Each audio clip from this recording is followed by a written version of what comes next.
전쟁 시대라고 하는 좀 다소 생소한 제목으로 설교를 드립니다. 요즘 우리가 잘 아는 것처럼 러시아와 우크라이나 사이에서 이제 전쟁이 계속되고 있고, 또 어떻게 보면 가을쯤에 중국이 대만을 공격할 수도 있겠다 하는 조심스러운 예측이 나오는 이 즈음에 이렇게 글로벌 시대, 세계가 이웃처럼 지내는 이런 시대에도 이렇게 탱크를 앞장서고 총을 쏘는 이런 전쟁이 있구나. 이제 그런 생각을 하면서 전쟁 시대라는 제목의 말씀을 드립니다.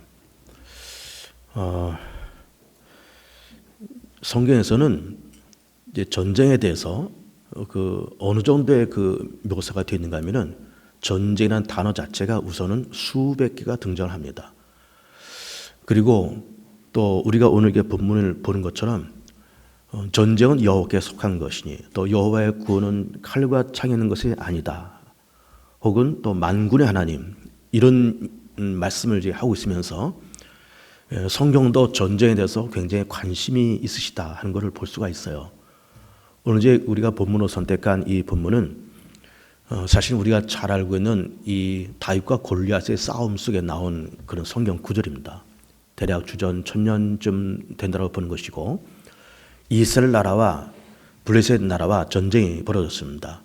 그러면서 이제 블레셋을 대표로 한 골리앗, 또 이스라엘을 대표로 한 다윗이 1대1로 이렇게 맞짱을 뜨면서 두 사람의 싸움에서 이기는 사람이 그 나라가 이기는 걸로 이렇게 정했던 거죠.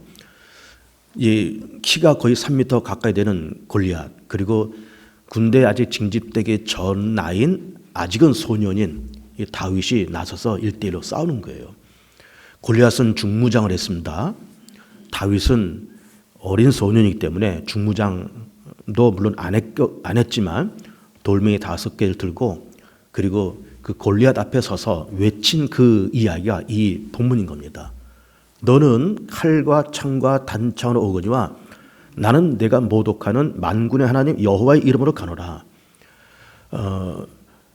여호와의 구원하심은 칼과 창이 있는 것이 아니요, 그리고 전쟁은 여호와께 속한 것이고, 그러면 내가 오늘 너를 비워서 이 땅에 하나님이 살아계시고 하나님이 우리와 함께 계심을 내가 증명하겠노라 하면서 돌멩이 하나 집어던져서 골리앗을 쓰러뜨리면서 이스라엘 나라가 블레셋 나라를 이겼다라고 하는 그 내용이 본문에 나와 있는 그런 내용인 겁니다. 그러면서 이 본문을 비롯한 이제 여러 성경 구절을 놓고 보면 성경에서는 전쟁에 대해서 여러 가지 각도로 말씀하고 있는 것을 볼 수가 있어요. 오늘 이 본문에서도 벌써 전쟁은 여호와께 속했다. 또 여호와의 구원은 창과 칼과 창에 있는 것이 아니다. 그리고 전쟁에 능한 하나님, 또 만군의 하나님, 또 전도서 3장 말씀 보면은 세상 모든 때가 사랑할 때가 있으면 미워할 때가 있고 전쟁할 때가 있으면 평화로울 때가 있다. 그런 말씀을 하시고 있는 겁니다. 그러면서 이 전쟁이라고 하는 것이 없으면 물론 좋겠지만 전쟁도 하나님께서 세상을 움직이시고 하나님께서 세상을 다스려 나가시는 그런 차원에서 전쟁도 때로는 있을 수 있다라는 그런 가능성을 이야기를 하시고 있는 겁니다. 물론 전쟁이 없으면 좋아요. 근데 전쟁이 있을 수 있다. 그런 가정을 이렇게 내리시면서 하나님은 전쟁에 능한 하나님, 그리고 또 만군의 하나님, 이런 표현을 지금 쓰고 있는 겁니다. 그리고 지금 다윗이 여기서 지금 여호와의 구원하심이 칼과 창에 있지 않다라고 하는 이 말은 지금 이 블레셋 군대는 강한 군대고 이스라엘 군대는 약한 군대입니다. 그리고 1대1로 맞짱 뜬 이렇게 다윗의 모습이나 골리앗의 모습은 일단 물리적으로 시각적으로 게임이 되질 않아요. 그러나 이제 다윗이 말을 하는 것은 전쟁은 여호와께 속한 것이고 여호와의 구원은 칼과 창에 있지 않다는 것은 무기가 많다고 해서 어떤 물리적인 힘이 크다고 해서 이기는 것이 아니고 전쟁은 여호와께 속했다. 그 여호와께 속했다고 하는 것은 지고 이기는 것이 하나님 손에 달려있다, 그런 이야기인 거예요. 그리고 여호와의 구원하심이 칼과 창에 있지 않듯이 군대가 얼마큼 무장되느냐에 따라서 이긴다 진다라는 것이 결정되는 것이 아니라는 겁니다. 그리고 또 만군의 하나님, 또 전쟁에 능한 하나님이라는 표현도 쓰고 있어요. 여러분, 만군의 하나님이라는 말이 성경에 많이 등장합니다. 그런 만군의 하나님이란 말씀이 뭘까? 하나님은 군대를 조직하고 군대를 통솔하고 군대를 사용하시는 그런 하나님이라는 겁니다. 전쟁을 일으키기도 하시고 전쟁을 사용하시는 그런 하나님이시라고 하는 거예요. 우리는 이제 하나님에 대해서 이렇게 이미지를 갖고 있습니다. 하나님은 어떤 모성적인 하나님, 따뜻하고 섬세하고 사랑하고 용서하고 품고 가시는, 행복하게 만들어 가시는 어떤 모성적인 하나님으로 우리는 늘 알고 있어요. 그러나 하나님은 그 모성적인 것을 뛰어넘어서 하나님은 만군의 하나님, 전쟁을 하기 위해서 군대를 조직하고 전쟁을 일으키고 전쟁을 통해서 하나님의 역사를 만들어가는 전쟁의 하나님이라는 겁니다. 전쟁의 하나님, 전쟁을 하는 하나님. 그런 하나님으로서 만군의 하나님이라는 그런 표현을 쓰고 있는 겁니다. 전쟁의 하나님, 전쟁하는 하나님. 그래서 만군의 하나님이라는 말씀 쓰고 있고 동시에 전쟁에 능하신 하나님이라는 말씀도 쓰고 있는 겁니다. 왜 그런가 하면은 하나님은 전쟁을 통해서 당신께서 하시고자 하는 일을 만들어 가시기 때문에 전쟁에 능한 하나님이라는 말씀 쓰시고 있고, 말씀드린 것처럼 전도서 3장에서는 사랑할 때가 있고 미워할 때가 있고 전쟁할 때가 있고 평화로울 때가 있다는 그 말씀처럼, 물론 평화로우면 다 좋습니다. 행복하고 다 넉넉하고 형통하고 다 그러면 좋지만 전쟁할 때도 있다는 거예요. 그럼 우리는 전쟁할 때도 있다, 전쟁에 능한 하나님, 이런 표현을 쭉 놓고 보면은 우리는 이제 이 세상을 바라보고 우리가 이 세상을 살아가면서 전쟁이 없었으면 좋겠어요. 물론 평화롭고 모든 것이 형통하고 모든 것이 안정되는 그런 세상이 되었으면 좋겠는데 때로는 전쟁도 있을 수 있다는 겁니다. 이게 성경적인 관점이에요. 전쟁이 없다 그 말이 아니라 전쟁 있을 수 있다. 하나님은 전쟁을 위해서 군대를 조직하고 군대를 사용하시고 전쟁을 하시는 그런 하나님이다라고 하는 것을 성경에서 말씀을 하시고 있는 겁니다. 그러면 하나님은 전쟁을 통해서 당신께서 하시고자 하는 일을 이제 하신다, 이런 말씀을 드리는 것인데 몇 가지 예를 한번 제가 들어볼게요. 1700년대에 프랑스에서 프랑스 대혁명이 났습니다. 혁명도 사실은 전쟁이에요. 하나의 내전인 겁니다. 백성들과 정부군과 싸우는 겁니다. 이게 하나의 혁명이에요. 전쟁인 겁니다. 프랑스를 비롯한 유럽의 사회는 봉건제도 사회였고 제일 상류층에는 종교인들과 그리고 귀족들과 왕족들이 있었어요. 그리고 그 밑에 기사 계급이 있었고 그 다음에 평민이 있고 그 다음에 이제 노예들이 그렇게 있습니다. 이게 피라미드 구조를 갖고 있으면서 상부에 있는 소수의 사람들이 부와 권력과 기득권을 다 정복하고 있고 나머지 대다수의 사람들이 힘겹게 작은 것을 가지고 먹고 사는 힘겹게 그 일을 하면서 살고 있는 그런 사회였습니다. 한 사람의 인권, 개인의 어떤 창의성, 개인의 자유가 보장되질 않았어요. 그러나 유럽 사회는 기독교 국가이고 기독교 문화권이기 때문에 기독교 문화는 뭘 말해요? 한 사람 한 사람의 존엄성을 얘기합니다. 한 사람 한 사람의 가치 있고 존귀하고 존엄성 있고 인격이 있고 그 속에 하나님의 형상이 있고 그 속에 창의성이 있고 인권이 있고, 그럼 인권과 창의성과 하나님의 형상이 있는 사람들이 위에 있는 소수의 사람들 다 먹여 살리고 그 사람들 앞에 늘 굴복당하고 늘 복종하면서 살아가는 것이 이것이 하나님의 뜻일까 하면서 퍼뜩하고 깨어나면서 이게 아니다. 성경은 그렇지 않다. 하나님은 그렇지 않다. 하나님은 우리 모두에게 인권을 주시고 생각과 하나님의 존엄한 형상을 우리에게 주셨는데 우리가 왕족과 귀족들 밑에서 눌림당하고 착취당하는 것은 이거는 인륜과 천륜에도 어긋나는 것이고 하나님의 뜻에도 어긋나는 것이다 하면서 쿠데타를 일으키면서 혁명을 일으켜요. 그러면서 프랑스 대혁명이 일어날 때 프랑스 왕이 누군가 하면 루이 16세고 그의 부인 왕비는 그 유명한 마리 앙뚜네트 왕비입니다. 이 사람들이 혁명이 일어나니까 오스트리아로 도망가다가 중간에 잡혀요. 시민들한테 잡혀가지고 광장으로 끌려와서 백성들이 루이 16세 왕과 그의 부인 마리 앙뚜네트 왕비를 단두대에 올려서 목을 잘라서 처형시켰습니다. 그러면서 프랑스 혁명이 완성된 거예요. 그러니까 한 개인의 자유, 인권, 존엄성, 하나님의 형상 이걸 찾으려고 그런 혁명을 일으키고 왕과 왕비의 머리를 잘라가면서 그런 혁명을 일으킨 겁니다. 그러면서 평등한 사회, 인권 있는 사회, 하나님의 형상이 보장되는 사회, 민주화 사회, 평등한 사회를 만들어 갔던 거예요. 시민사회를 만들어 갔던 겁니다. 소수의 왕족이 다스리는 그런 세상이 아닌 시민사회, 일반 시민사회, 일반 시민들이 권리가 있고 일반 시민들이 행복하고 일반 시민들이 모든 부와 권력을 같이 나눠 갖는 시민사회가 그렇게 될 수 있었다라고 하는 것입니다. 하나님의 뜻인 겁니다.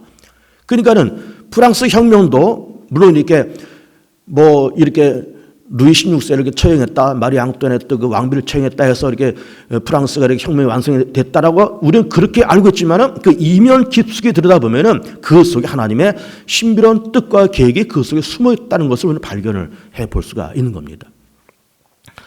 미국이 세계 최 강대인 미국이 독립된 나라가 되기 위해서는 미국도 그 독립을 그냥 얻은 것이 아닌 겁니다. 영국과 싸워서 독립을 얻어냈어요.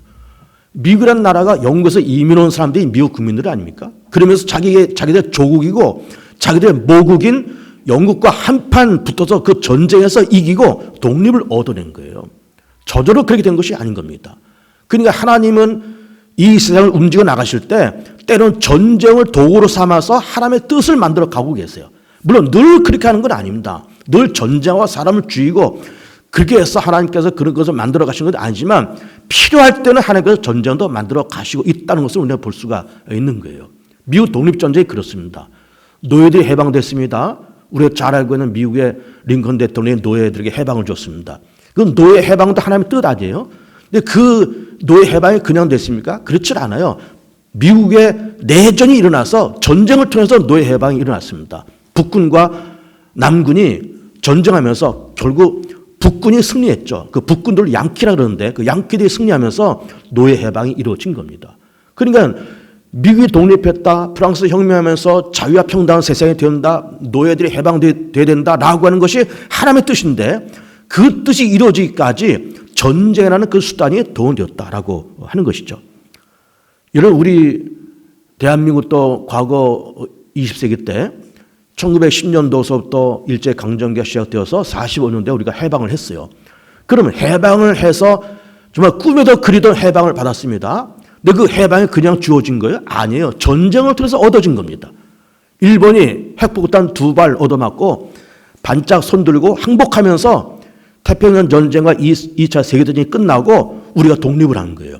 그러니까 우리 독립도 그냥 얻어진 것이 아니라 전쟁을 통해서 얻어진 거예요.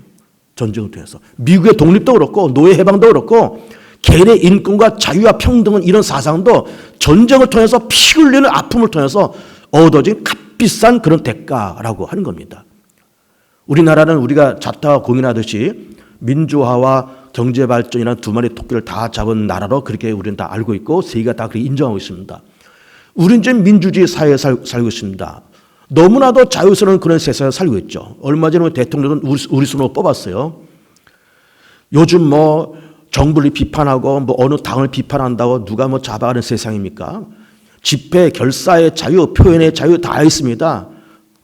그러면 그만한 권리가 있고 자유가 보장된 그런 민주주의 사회에서 살고 있습니다. 대통령을 우리 손으로 뽑는 세상이 되었어요. 근데 여러분 대통령 우리 손으로 뽑은 것이 얼마 되지 않았습니다. 80년대 넥타이 부대들이 광화문을 정복하면서 그러면서 대통령 우리 손으로 뽑는 직선제가 그렇게 시작됐죠. 그 전에는 장충체육관에서 대통령을 뽑았어요. 다 기억하시잖아요. 장충체육관에서 대통령을 뽑았다니까. 몇몇 사람들이 이렇게 공작 꾸며가지고. 이제는 우리 손으로 뽑자. 그 민주화가 벌어지고 그러면서 민주화가 이루어지고 자유와 평등과 그러면서 누구나 한 사람 한 사람 창의성이 보장되는 그런 민주화라고 하는 것, 민주주의라는 그런 놀라운 가치가 그냥 주어진 것이 아니라 4.19 혁명, 5.18 광주 민주화 운동, 그리고 이한열 이한열 같은 이런 청년들, 그리고 또 박종철 이런 청년들이 고문받으면서 죽는 그런 희생, 그들의 죽음, 그런 대가를 지불하고 얻어내는 것이 민주화예요. 5.18 광주 민주화 운동하면서 몇 명이 죽었어요? 300명 이상이 죽었습니다. 밝혀진 것만 300명 이상이에요. 그러니 안 밝혀진 건 얼마나 많을까요? 그런 300명 이상의 죽음, 4.19 학생 운동 때도 한 200여 명이 죽었습니다. 그때 200명 죽고 5.18 때 한 300여 명 죽고 그리고 박정철, 이한열 이런 젊은 청년들이 죽고 그리고 넥타이 부대들이 86년, 87년대 나와서 광화문을 뒤덮고 그러면서 얻어낸 것이 우리 손으로 대통령을 뽑는 그것이 그렇게 해서 만들어진 거예요. 그렇게 해서 민주화가 만들어진 겁니다. 민주주의가 그냥 덜러덩 주어진 것이 아니고 평화라고 하는 것이 덜러덩 그렇게 주어진 것이 아니다 그 말이에요. 피 흘리고 싸우고 그래서 얻어낸 것이 민주화요 평화요 인권인 거예요. 그러니까 평화도 누가 덜렁 주지 않습니다. 평화도 싸워서 얻어야 되는 것이고 민주주의도 덜렁 주어지지 않습니다. 싸워서 얻어낸 것이 민주주의예요. 세계에 있는 모든 나라들이 다 민주화가 된 나라들이 저절로 된 민주주의가 된 나라들이 거의 없습니다. 싸워서 얻어낸 거예요. 우리도 싸워서 얻어낸 겁니다. 그러면 하나님은 당신의 뜻을 펼치기 위해서 전쟁하는 것을 때론 수단 삼아서 그 일을 펼쳐나간다라고 하는 거예요. 그럼 우리는 이렇게 세상 놓고 보면서 그럼 맨날 전쟁만 해야 되느냐? 뭐 얻어내기 위해서, 뭐가 이뤄내기 위해서 맨날 전쟁해야 되냐? 총칼 들고 싸우고 군대 징집하고 예비군 모으고 다 그렇게 해서 맨날 전쟁만 해야 되느냐? 그렇지는 물론 않습니다. 전쟁이 없으면 좋아요. 평화롭게 모든 것이 다 가면 좋습니다. 그러나 언제나 전쟁의 가능성은 존재합니다. 우리가 남과 북이 분단된 지가 1945년도에 분단되었어요. 해방과 동시에 분단됐습니다. 우리나라는. 해방과 동시에. 이렇게 분단된 나라가 됐는데 그럼 남과 북이 앞으로 전쟁이 없을까요? 물론 없으면 좋겠지만 전쟁이 일어날 가능성도 있는 거예요. 중국이 대만을 가을쯤 침공한다 그랬잖아요. 가능성 있는 얘기입니다, 여러분. 가능성 있는 얘기예요.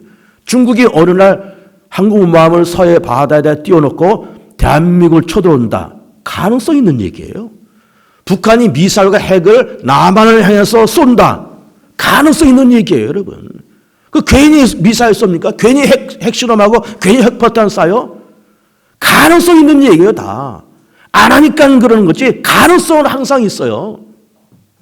남과 북이 전쟁 안 하면 물론 좋지만 가능성이 있다니까요. 중국이 우리를 쳐들어온다. 안 하면 물론 좋지만 가능성이 있다니까요. 언제나 가능성이 있습니다. 왜 그럴까요? 인간은 그 속에 어리석음과 탐욕과 무지가 있어서 잘못 판단하면서 전쟁을 하고요. 뒤에서 사단이 장난치면서 전쟁을 하고요. 그 전쟁이 그렇게 일어나요. 그러면 그 전쟁이 일어날 때 우리는 그 전쟁을 이렇게 놓고 보면서 우리는 다 이렇게 평화주의자고 우리는 비폭력주의자들이니까 우리는 전쟁에 나가면 안 돼. 총 잡으면 안 돼. 우리는 대포 쏘면 안 돼. 그러면서 우리는 그냥 전쟁을 할 때 가만히 있어서 그냥 당하고만 있어야 될까요? 아니에요. 전쟁을 하면 우리도 일어나서 싸워야 됩니다. 누군가가 어느 나라가 우리 한반도를 점령해 온다. 한반도에 미사일을 쏘고 핵폭탄을 쏘고 항공모함을 끌고 우리 남한 땅을 점령해 들어온다 그러면은 우리 다 나가서 싸워야 됩니다. 다 나가서 싸워야 돼요. 우크라이나 국민들이 지금 다 나가서 싸우고 있잖아요. 할아버지도 나가서 싸우고 있어요. 애기 엄마들이 나가서 싸우고 있습니다, 지금. 그러니까 저리가 버티고 있는 거예요. 싸워야 되는 겁니다. 하나님은 가까이 하고 마귀는 대적하라 그랬습니다. 악한 것은 싸워서 이겨야 돼요. 악한 것은 그냥 놔두고 봐주고 좀 기다려주고 어디가 잘 되겠지. 아닙니다. 악한 것은 그 뒤에 사단이 존재한다 그러면은 싸워서 그걸 파괴시켜야 돼요. 하나님은 전제 하나님이라는 겁니다. 하나님은 가까이 하고 마귀는 멸하라 했습니다. 마귀는 대적하라 그랬어요. 그러면 어느 나라인가 우리나라 점령에 들어오면은 좀 봐주시죠. 뭐 이렇게까지 하실 필요가 뭐 있겠습니까? 뭐 지금 이렇게 글로벌한 시대에 무슨 전쟁까지 하십니까? 좀 점잖게 가만히 계시죠. 그 점잖게 기다리면 점잖게 기다려 줄까요? 아니에요. 그냥 쏘면서 덤벼듭니다. 우리는 그걸 또 가만히 당해야 될까요? 아니에요. 우리는 몸을 던져서 싸워야 됩니다. 우리도. 몸을 던져서 싸워야 돼요. 대한민국의 교회를 무너뜨리려고 하는 어떤 어둠의 정권과 어둠의 세력에 따른 몸을 던져서 싸워야 됩니다, 여러분. 몸을 던져서 싸워야 돼요. 대한민국의 국토를 짓밟고 대한민국의 주권을 짓밟으려고 하는 어떤 전쟁을 하고 그런 세력이 따르면 몸을 던져서 싸워야 됩니다. 몸을 던져서 싸워야 됩니다. 그러면 우리 가만히 점잖게 가만히 있어서 우리 이러지 맙시다. 우리 좀 신사적으로 살아봅시다. 그런 게 어디 있습니까? 세계 정세 그런 게 어디 있습니까? 그냥 밀고 들어가면서 집어먹은 임자지. 그렇잖아요. 지금 글로벌 시대고 이런 IT 시대고 이렇게 세계가 하나 일일 생활권이 된 이런 시대에 무슨 전쟁이 있겠냐? 전쟁이 있다니까요. 일어날 수 있다니까요. 지금 일어나고 있잖아요. 일어나고 있잖아요. 또 가을에 또 중국이 대만 공격할 줄 몰라 일어나고 있다니까요, 지금. 우리는 근데 이렇게 있으면서 점잖게 뭐 하나님이 이 나라를 물론 보호해 주시지만 우리도 언제나 전쟁이 일어날 수 있다는 가능성을 염두에 두면서 살아가야 됩니다. 완전히 염두에 두면서. 그러면서 만약에 어떤 중국이 우리나라 점령에 들어온다, 북한이 핵미사일 쏘고 뭐 어떻게 한다 그러면 우리 다 나가서 싸워야 됩니다. 나도 나가서 싸울 거예요. 뭐 나도 뭐 60 중반 지나가는 이런 할아버지고 손주가 둘 있는 그 할아버지지만은 나도 총 들고 나가서 싸울 그런 자신 있습니다. 나도 군대 생활 강원도에서 했고요. M16 나도 여러 번 쏴봤고요. 나 155mm 곡사포 사수 출신이다. 제가 사수 출신. 155mm 곡사포 이따마는 거 뻥뻥 나도 쏠 수 있습니다. 그거 갖다 놓으면 내가 지금도 올라가서 쏠 수 있어요. 해야 됩니다. 그것이 그렇게 이 전쟁을 일으키는 그 세력이 불순한 세력이고 불의한 세력이고 그 뒤에 사단이 숨어있고 그 뒤에 하나님을 대적하는 세력이 숨어있고 그 뒤에 악한 세력이 숨어있다 그러면 싸워야 됩니다. 여러분. 싸워야 됩니다.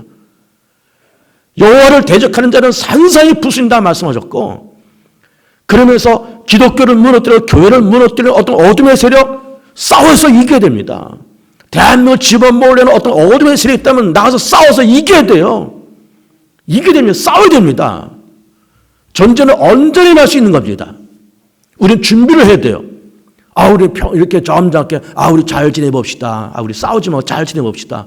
물론 다 좋죠. 그러나 힘이 있어야 평화도 만들 수 있고 힘이 있어야 평화도 지킬 수가 있어요. 힘이 없으면 평화를 못 지킵니다. 아까 얘기했잖아요. 민주화, 인권. 그냥 얻어졌어요. 싸워서 얻어낸 거예요. 왕의 머리를 잘라가면서 얻은 겁니다. 그거. 왕비의 머리를 잘라가면서 얻은 거예요. 프랑스에서. 무서운 사람들 아니에요. 왕과 왕비의 머리를 자르니까. 무서운 사람들입니다. 그렇게 해서 자유와 평등을 얻어냈어요. 자유와 평등을. 그래 우리도 이 세상 살아가면서 정말 기독교를 무너뜨리고 하는 대한민국을 무너뜨리고 하는 어떤 어둠의 세력이 존재한다 그러면 우리는 싸워야 됩니다. 싸우지 말고 잘 지내봅시다. 그게 말이 돼요, 그게? 힘을 갖고 있고, 우리도 정치력, 군사력, 어떤 경제력, 막강한 힘을 갖고 있으면서 싸우지 말자, 평화롭게 지내자, 라고 해야 그게 말이 통하지, 우리는 아무것도 없는 채, 아무도 준비하지 않은 채, 잘 지내보자라고 손 내밀면 누가 손을 잡아줘요? 우리가 막강한 국방력, 막강한 경제력, 막강한 정치력을 딱 깔아놓고 잘 지내보자 하면 그때 손을 잡아주는 거지 아무것도 없는데 잘 지내보자. 너나 잘 지내 그러죠. 국제사회는 냉정한 겁니다. 여러분. 냉정한 거예요. 우리가 힘이 있어야 됩니다. 힘이 있어야 우리가 군사력도 정치력도 경제도 힘이 있고 그리고 나서 평화를 추구해 나가야 돼요. 그리고 평화롭게 지내자고 얘기를 해야 됩니다. 북한하고도 평화롭게 지내자고 얘기하고 중국과도 평화롭게 지내자고 얘기하고 뭘 하고 나서 힘을 갖추고 나서 군사력, 정치력, 경제력을 딱 갖춰놓고 그러고 나서 평화롭게 지내자고 얘기해야지 아무것도 없는 채. 어떤 정치꾼들은 그런 말 방송에서 나와서 합니다. 무슨 전쟁을 합니까? 그래요. 그 정신없는 사람이에요. 그거. 그래도 이 나라의 인텔이라는 사람들이, 그 대학의 교수 출신한 사람들이, 국회의원을 지냈던 사람들이 방송에 나와서 무슨 전쟁을 합니까? 그 정신없는 사람들이에요. 전쟁이 일어날 수 있다니까요. 지금 일어나고 있잖아요, 저기 지금. 언제나 일어날 수 있다니까요. 북한과도 우리나라 전쟁이 일어날 수 있다니까요. 중국과도 전쟁이 일어날 수 있다니까요. 우리 정신 바짝 차려야 된다니까요. 기독교를 무너뜨리려고 교회를 무너뜨리려고 어떤 어둠의 정권이 일어나서 교회를 무너뜨릴 수 있다니까요. 정신 바짝 차려야 된다 여러분. 정신 바짝 차려서 우리가 교회를 지키고 이 나라를 지켜야지 그냥 뭐든 잘 되겠지 하면서 뒷짐지고 있으면 안 됩니다 여러분. 절대로 안 됩니다. 하나님은 전쟁의 하나님이시라는 거예요. 전쟁에 능하신 하나님이시고 만군의 하나님이시라는 겁니다. 우리 힘이 필요하고요. 그래서 우리는 나라와 민족도 다 힘이 필요하지만 우리 개인들도 다 힘이 필요합니다. 그래서 예수 믿는 사람들이 좀 잘 살아야 돼요. 이렇게 구질구질하게 살지 마시고 예수 믿는 사람들 당당하게 떳떳하게 좀 돈도 쓸 줄 알고 밥도 살 줄 알고 누가 좀 구제도 할 줄 알고 당당하게 그렇게 살아야 됩니다. 그냥 이렇게 쪼들려서 밥이나 얻어먹으러 돌아다니고 교회가 궁핍하고 궁색하고 그러면 안 됩니다. 교회도 당당해야 되고 우리 예수 믿는 사람 다 당당해야 돼요. 번듯하게 살아야 됩니다. 그래서 세상 사람들이 만만하게 보질 못하게 만들어야 돼요. 만만하게 보질 못하게. 개봉교회 만만한 교회가 아니다. 저 교회는. 저 사람 만만한 사람 아니다. 건들지 말자 저 사람. 만만하지 않다. 이걸 보여주고 살아야지 비굴하게 우리가 밥에다 얻어먹고 돌아다니고 그러면 안 되는 겁니다. 당당하게 살아야 돼요 우리가. 당당하게. 힘이 있어야 됩니다. 힘이. 여러분 우리는 예수 믿고 살아가면서 전쟁 얘기 이런 것 좀 하고 있지만 우리는 이런 소망이 있습니다. 좀 살면서 좀 형통하고 아무 문제 없고 시험거리도 없고 복잡한 일도 없고 잘 살길 원해요. 물론 그렇게 되길 축복합니다. 그렇게 됐으면 더 좋겠어요. 그러나 이 세상이 우리가 원하는 것처럼 그렇게 평탄하게 그야말로 순풍에 돛단 듯이 그리 가는 세상이 아닙니다. 때로는 전쟁도 나고요. 난리도 일어나고요. 천재지변도 일어나고요. 때로는 쏘나비도 오고요. 때로는 비바람도 치고요. 별일이 다 생겨요 세상에는. 우리 개인적으로도 가정으로도 나라와 민족과 세계 속에 그런 일이 늘 생겨요. 예수 믿으면 그런 일이 없으면 좋겠지만 예수 믿어도 생겨요. 그럼 예수 믿는 거는 왜 믿는 걸까요? 그런 일이 없기 위해서 예수 믿는 것이 아니라 그런 일이 있을 때 그런 일에 눌리지 아니하고 그런 일에 밀리지 아니하고 그런 걸 뚫고 뚜벅뚜벅 앞으로 나가려고 예수를 믿는 거예요. 그런 것이 없게 해달라고 예수 믿는 것이 아니라 있지만 하나님 이걸 내가 감당케 해 주옵소서. 주님 이것을 넘게 해 주옵소서. 주님 이것을 극복하게 해 주옵소서. 주님 이것을 견디게 해 주옵소서. 주님 이것을 타고 넘게 해 주옵소서 하면서 이걸 뚫고 나가려고 주님을 붙들고 뚫고 나가려고 기도하고 뚫고 나가려고 우리가 예수 믿는 것이지 이걸 없게 해달라고 믿고 없게 해달라고 기도하는 것은 건강한 믿음이 아니에요. 없으면 물론 좋겠지만 이거 없게 해달라고 물론 없으면 좋긴 좋겠지만요 세상에 그렇게 만만하지 않습니다 여러분. 여러분 우리가 다 세상 살아왔잖아요. 어지간히 살아왔잖아요. 여러분 세상이니까 만만합니까? 만만하지 않아요 세상은. 돈 버는 건 만만하니까 돈 버는 건 만만하지 않아요. 다 만만치가 않습니다. 그러나 그런 만만치 않은 그런 사건 사고가 생겼을 때 그걸 뚫고 넘고 이걸 타고 넘고 견디고 이걸 뚫고 나가는 그 힘을 얻으려고 우리가 예수 믿고 그 힘을 얻으려고 우리가 기도하고 그 힘을 얻으려고 주님을 붙잡는 거지 이거 좀 없게 해달라고. 그건 사실 좀 어렵습니다. 그런 일이 흔히 일어나질 않아요. 흔히 일어나지 않습니다. 그래서 우리 성도들 어제 잘 뚫고 나가세요. 잘 뚫고 나가시고 전쟁 일어날 수 있습니다. 잘 준비하세요. 잘 준비하시고 정신 바짝 차려야 되고요. 예수 더 열심히 믿어야 되고요. 더 우리가 더 모여야 되고요. 코로나 같은 거 두려워하지 말고 더 열심히 모여야 되고요. 더 열심히 기도해야 되고요. 더 열심히 우리 사랑해야 되고요. 더 열심히 우리 전도해야 되고요. 우리가 주님과 함께 이 나라를 지켜나갑시다. 다윗이 뭐라고 말하고 있어요? 이 본문에서 46절 마지막 보세요. 다윗의 말이 이렇게 말하고 있어요. 주여 온 땅으로 이스라엘의 하나님이 계신 줄 알게 하겠고. 이 다윗이 어린 다윗이 입에서 이런 말이 나옵니다.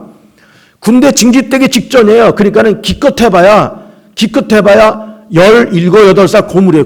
중학생이나 고등학생쯤 되는 그런 나이에 이 나라에 하나님이 계신 것을 알게 하겠다는 거예요. 우리 나를 통해서 하나님의 나와 함께 계심을 알리고 싶다는 거예요. 하나님의 대한민국과 함께 하시고 있음을 알리고 싶다는 거예요. 멋진 고백 아닙니까? 덤빌 때면 다 덤벼봐라. 하나님 나와 함께 하심을 내가 알게 하겠다. 이 멋진 말 아닙니까? 세상아 한번 와봐라.